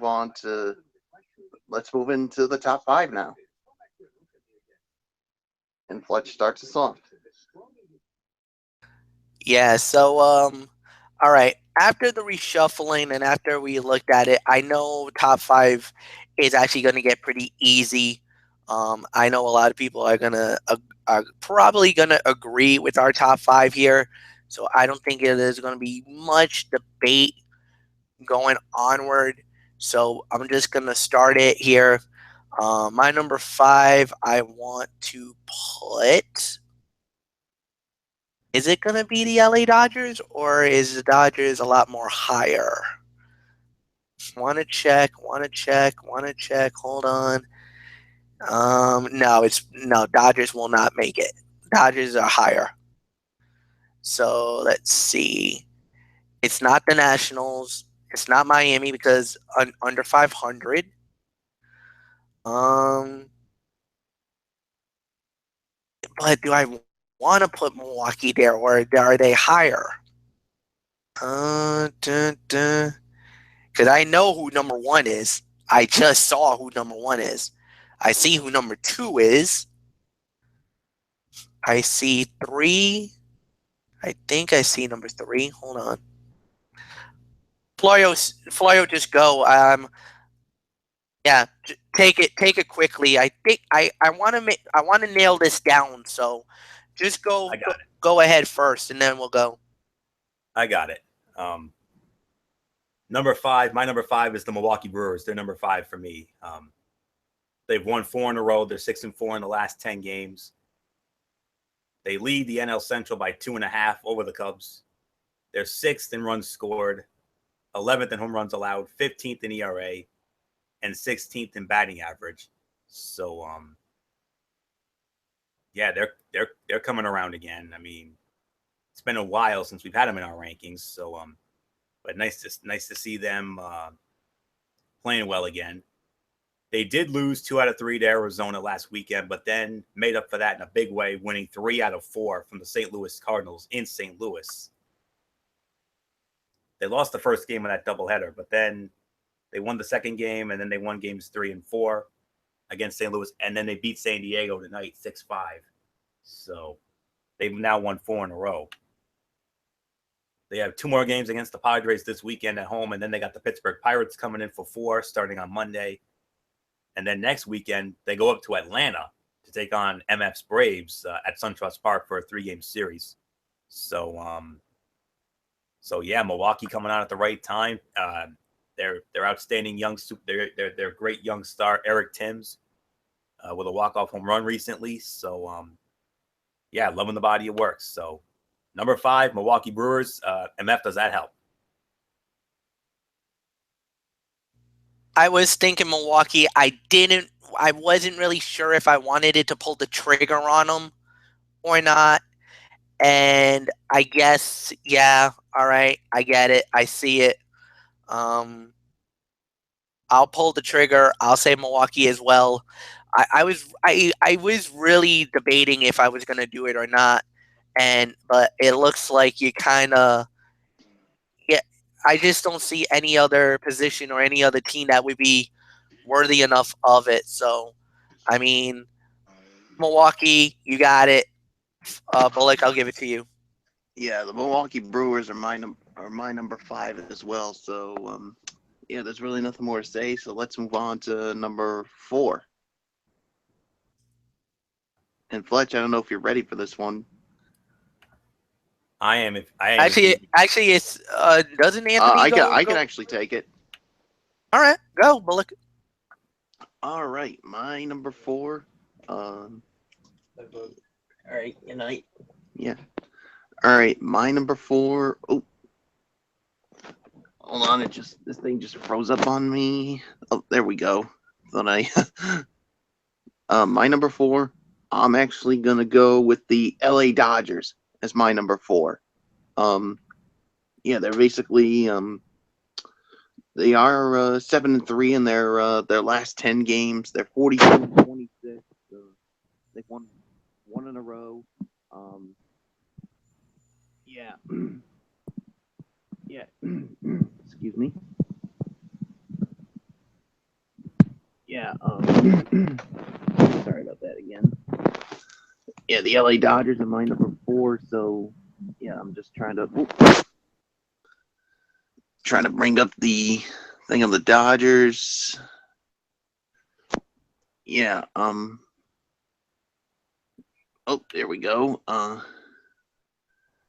Yeah, I'm just getting up their body of work from last week. I mean, they did sweep. They swept the Reds last week. Of course, what else would you expect with the way the Reds have been playing this season? They took 2 out of 3 from the Cleveland Indians, and then they won tonight against the Reds in Cincinnati. So 2 more against the Reds over the weekend, and then they begin a 4-game set at home against the Mets, and then this is going to be a big one, a 3-game set next weekend against the Colorado Rockies. So major power rankings implications for this game. So, yeah, the Los Angeles Dodgers are my number 4. So, Flory, what's yours?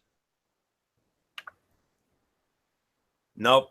Off by 1 again. I've got the Dodgers in my top 3. My number 4 is the Texas Rangers. Texas Rangers are my number 4. I screwed up on that one. Yep. Texas Rangers are my number 4. 1-game winning streak. I knew I was missing on somebody. 10. Yeah, they're 7-3 in the last 10. They got a 500 record, so they get the benefit of the doubt here. I got LA. I got the Dodgers just a little higher. 13th in runs scored, 16th in ERA, 25th in batting average, 27th in home runs allowed. But for the first time since they went on that big winning streak earlier this season, I mean, the Texas Rangers are, I think this is the first time we've had them in our ranking since then. Well, they had a very good week. They went into Washington and they swept the Nationals. They swept the Washington Nationals 3 in a row. That alone is why they're number 4, outscoring them 16-6 in the process. And then from there, if that wasn't impressive enough, they go into Houston and take 2 out of 3 from the Houston Astros. They were off on Thursday, and then tonight they pounded the Seattle Mariners 10-4. So 2 more games against the Mariners at home this weekend. And then they got the Toronto Blue Jays coming in for 4 starting Monday. And then next weekend, a huge 3-game series in New York against the Yankees at Yankee Stadium. Major power ranking implications in that one. So yeah. For the first time, yep, and yes, I am correct. This is the first time since they went on that big winning streak, and we had them at number 1. They haven't been in our rankings since, but they're back here. So, number 4, Texas Rangers. MF, what says you? Texas, number 4. Yeah, you got it. Nothing more to say. Let's go into kind of dip into the top 3. Yep, and since Bullock started off number 4, I'll take it for a spin, and this is clear cut. This is as clear as it gets when it comes to the top 3. There is no doubts about this top 3. At number 3, this is where I actually have the Los Angeles Dodgers, 42-26, a game out of first in the West, 1-game winning streak, 7-3 in the last 10 games. I mean, same as the Rangers, but the thing is, better record. Of course, that's why LA gets the benefit of the doubt over the Rangers. Dodgers lead the league in ERA. They're 5th in home runs allowed. They're 8th in runs scored, 18th in batting average. So let's look at the body of work for the Dodgers since our last rankings. 3-game sweep of the Cincinnati Reds at home. They outscored them 21-13. They were off on Monday, and then they went into Cleveland and took 2 out of 3 from the American League champion Indians. And then tonight, they went into Cincinnati and beat the Reds 3-1. If they didn't lose to Cleveland on Thursday, if they didn't get beat down by Cleveland 12-5, you could have easily made an argument for this team to be number 1. That's how good they were, but, is what it is. 2 more games against the Reds in Cincinnati this weekend, and then they got the New York Mets coming in for a 4-game series starting Monday night. And then next weekend, like Bullock mentioned, that huge 3-game series at home against the Colorado Rockies made not just NL West implications, but power ranking implications aplenty in that one. So that's pretty much all I can say there. So Los Angeles Dodgers, number 3. MF, let's have it. Dodgers are number 3, no doubt about it. Nothing more to say. Bullock, it's yours. Yeah, I had to do some reshuffling again.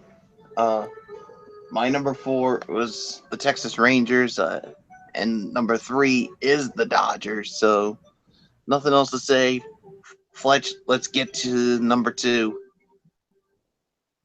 Number 2, guys, the Colorado Rockies, man. They are still near the top of the whole shebang, man. 44-26, 13-19 at home, 13-25 on the road, with a run differential of 69, a plus 69. They've scored already 371 runs. They've given up about 302 so far in this young season. One other bits of stats that I can hit you guys with, just to say, and this is actually thanks to my boys at ESPN. Whenever they're in 1-run differential, 10-2 on the season. Whenever they had to play extra games or extra innings, not so much, not so great. 1-2. If they play during the day, they are unbelievable. 21-8 out. During day games, night games, 23-18. They haven't played on any turf, so the record is actually legit. So nothing more to say. Yeah, They have been unbelievable this season. And, of course, when it comes up to records against their divisional opponents, let's see, Colorado is 4-4 against the NL East, 13-7 against the NL Central, 22-11 in against the NL West against their own counterparts, and 5-4 against teams in interleague. So, so that's it. They're definitely proven to be one of the hot commodities so far this year. Colorado looking really good right now. Leaders of the division, number 2 in the power rankings. Michael Bullock, it is yours.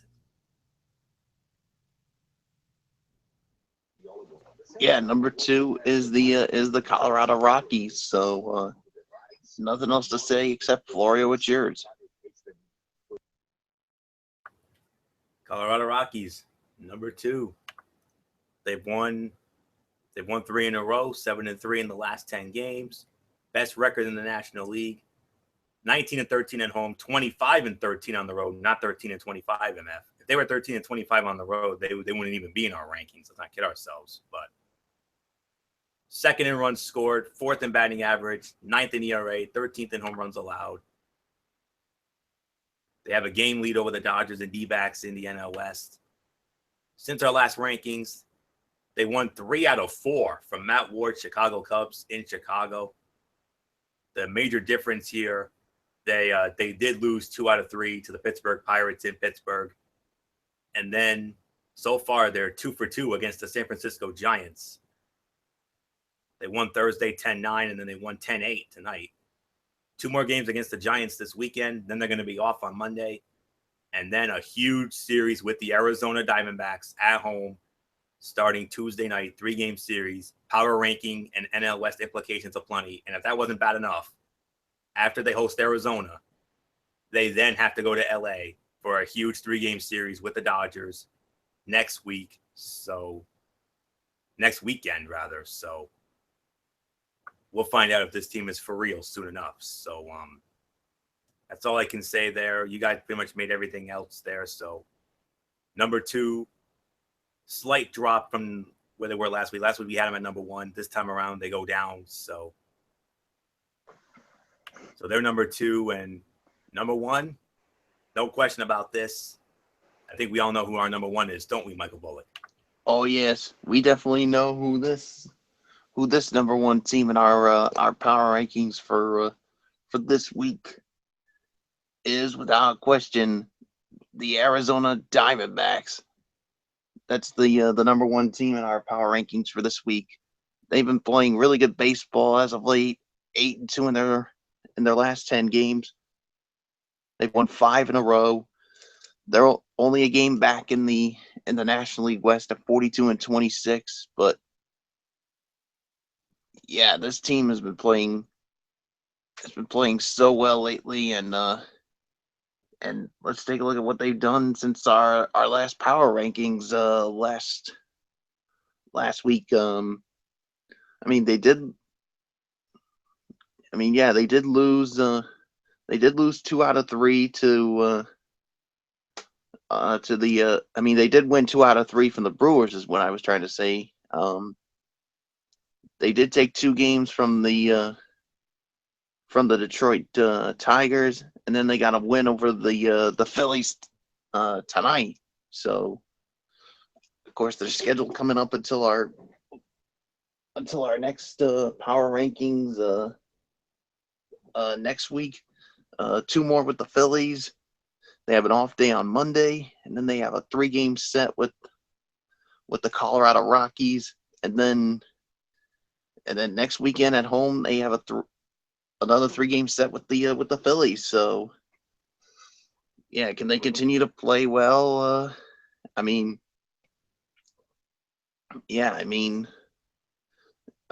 can't say anything. You really could say a lot about this Diamondbacks team that's been playing so well. And yeah, of course, led by Paul Goldschmidt and Jake Lamb on the hitting side of the ball. And on the pitching side, I mean, Zach Greinke looks like he's getting back to form. Of course, Fernando Rodney in the bullpen. So, yeah, so this is another team to definitely keep an eye on. So, the Arizona Diamondbacks are number one. So, Florio, it is yours. It is indeed the Arizona Diamondbacks, winners of 5 in a row, 8-2 in the last 10 games. They're second in ERA, second in home runs allowed, fifth in runs scored, ninth in batting average. Second time they've been number one in our power rankings this season. Second time in the last 4 weeks they've been number one. Since our last rankings, they won 2 out of 3 for the Milwaukee Brewers. Then they swept the 2-game interleague series with the Detroit Tigers in Detroit on Tuesday and Wednesday. They had 2 off days. They were off on Monday. They were off on Thursday. And then they went into Philadelphia and beat the Phillies tonight 5-4. 2 more games against the Phillies this weekend in Philadelphia. They're off on Monday. And then that huge 3-game series with the Colorado Rockies at Coors Field in Denver starting Tuesday night. And then next weekend, they're going to have the Philadelphia Phillies coming in for a 4-game series, a rare Friday to Monday series. So they'll have Philly coming in next week. So another team that we'll find out if they're for real or not. I mean, that Colorado-Arizona series in Colorado Tuesday night, that's a huge series right there. And then Colorado against the Dodgers next weekend in LA. So the NL West is certainly going to be the major focal point of Major League Baseball starting Tuesday night. So looking forward to all of that. It's going to be very exciting. So no doubt about it. Number one, Arizona Diamondbacks. MF, wrap it up.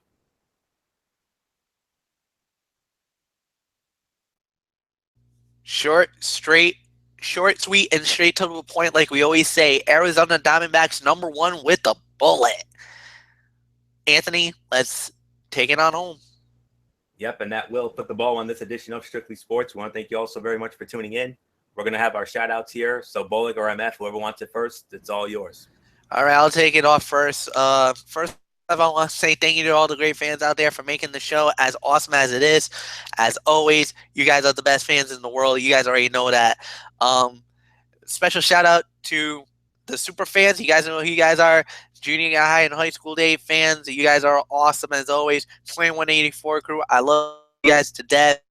And that is really it. So, of course, for my personal content, I'll see you guys on Sunday night for the recap of Money in the Bank. I know Anthony will go a little more into details about that after everything's all said and done. So until then, Mike Fletcher, you know, Hudson Pounds, I'm out. Have a good night, everybody. So long for now. Mike Bullock, it's all yours, bro. All right, of course. Shout outs to all of our tremendous fans and viewers out there who continue to support our shows, whether it's this or the Ridiculously Raw or the Cerebral Smack Talk. It doesn't matter. We appreciate it. We thank you so very much for tuning in tonight. Of course, shout outs to all of our super fans out there. You guys know who you are. To all of our friends from our high school days, you guys know who you are. All of our news personalities from 6, 10, and 12. And, of course, our personalities from ESPN, Fox Sports, NBA TV, NHL Network, MLB Network, NFL Network, all the other networks out there. And, of course, just Data Sorrell and Lindsay McCormick. And, of course, our friends from The Road Show, of course, former co-hosts Mary Larson and Megan Mooney. And, of course, our current hosts Will Gilbert, Brendan Kirby, and Michaela Johnson. So, yeah. So until Sunday night for the recap of the Money in the Bank pay-per-view on Fletcher's channel, Praise Fan 95. This is Mike Bullock saying thank you all so very much for tuning in. And, of course, you know the routine. Thumbs up. Talk to you later. Yeah, throw it up Fortune 4 style. Bye for now, and enjoy your Saturday, everyone. So, Florio, take us home. Yes, indeed. We want to send a special shout out to all of our tremendous fans and viewers out there who continue to make our shows as over as they are. We appreciate it as always. You are the best fans in the world. Of course, special shout out to our crew members, as the first lady of the Wrestling Forum, the Twisted Angel, Edie Woodson, Kevin Whitson and the entire Whitson family, Matt Ward, Jason Hicksonbaugh, Daniel Luttrell from the UK, our other First Ladies, Kaiser Butler, Megan Silva, and Lexi Calloway, our crew members, Tommy Souza, Eric Carrier, Jimmy Alden, Al Graderson, Rob Parsons, and of course the man himself, the man who puts it all together, the hardcore pipe bomb himself, Derek Ferreira, and who I think has put together his personal best work of videos throughout this week. I mean, he has done such a tremendous job with all of his content this week. So I hope you all give it a chance, and help me all have a chance. Go in and check it out. It's great stuff.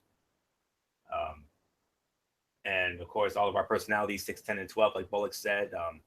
All of our other friends from ESPN, Fox Sports 1, MLB Network, NBA TV, NHL Network, NFL Network, the whole 9 yards. Personal shout outs, of course, Chantel McCabe from the Golf Channel, Julie Alexandria, Stata Sorrell, Lindsay McCormick, and our friends from the Road Show, Will Gilbert, Brendan Kirby, Michaela Johnson, and the former co-host Megan Mooney and Mary Larson. And of course, last but not least, of course, my church family over at Oasis of Grace Ministries on Silver Spring Street in Providence. From what I know, I do believe the cleaning day will go on as scheduled today, I think. So that should be right around 10 a.m. or so. And then from there, of course, Sunday morning service, 9 a.m. Bible study, 10 a.m. service. Wednesday night at 7, Bible study, and some other things going on later in the month, and I'll let you know about that as soon as I get it. So that's it. So, of course, future content coming up. Of course, Sunday night, immediately following the Money in the Bank pay-per-view, hop on over to MF's channel, Braves Fan 95, where we will have our complete recap of Money in the Bank. And then right back here Monday night for Ridiculously Raw, immediately following Monday Night Raw. Praying to God it's a much better show than that dumpster fire of a show we had this past week. Roman Reigns will make his big announcement for SummerSlam. What could it be? We'll find out soon enough. And then Tuesday night, Cerebral Smack Talk over on MF's channel again. We'll sort out all the fallout from Money in the Bank on SmackDown Live. And of course, the Mikey's Mindset with Lucha Underground. And of course, Florio, don't forget the breaking news you heard. Oh yeah. The Yes Man's coming back. Yep, Daniel Bryan. Yes, Daniel Bryan. For the first time since becoming a new father, will be returning to SmackDown Live to reassume his general manager duties. So looking forward to seeing the Yes Man on Tuesday night. And of course, I'm Ridiculously Raw. And all I can say about that is yes, yes, yes, yes, yes, yes, yes. Indeed. And also on Ridiculously Raw, my Tony's take on 205 Live and Impact Wrestling. And of course, on the Cerebral Smack Talk, the SmackDown Live review. And of course, Mikey's Mindset, Lucha Underground, the Cueto Cup underway. Looking forward to seeing what MF has to say about that. And maybe he'll have some other Mikey's Mindset news. And then next Friday night, Strictly Sports. And I reckon it'll probably be our NBA draft recap edition. That's what I reckon that's what it's going to be next week. So if that's the case, then that will obviously mean no Major League Baseball power rankings. So, but we'll find out. Derek will have the docket for us probably Monday night. But if I know him, we're probably going to it'll probably be our team by team, grade by grade NBA draft recap. I'm sure that's how it's going to go down next week. So, but keep an eye out on the Strictly Sports Facebook page sometime on Monday, because I know that's when Derek will release the docket for next week's show. So, and then of course you heard the big announcement earlier in the show, or if you didn't read our Facebook page earlier this week, season finale August 11th, and then we're gonna have on the 18th we're gonna have our preview of NXT Takeover Brooklyn 3 and the 30th annual SummerSlam, and then August 25th we're gonna preview the Conor McGregor Floyd Mayweather mega fight. And then from there, it'll be all about the college football and the NFL. So very exciting time coming up. So that's in 8 weeks. So get ready. So that's it. So until Sunday night for our Money in the Bank recap over on MF's channel, Braves Fan 95. It's Anthony Florio here for good old MF Michael Fletcher, for Michael Bullock, and of course in spirit, Derek Ferreira and Didi Woodson. You know the routine, everybody. Thumbs up. Talk to you later. Yeah, throw it up Fortune 4 style. Bye for now, my friends. God bless. Be good to each other. Have a blessed weekend. And until Sunday night for the Money in the Bank recap over on Braves Fan 95 MF's channel, you've been watching Strictly Sports right here on the Tone 25 on YouTube.com. For now, Anthony Florio, so long.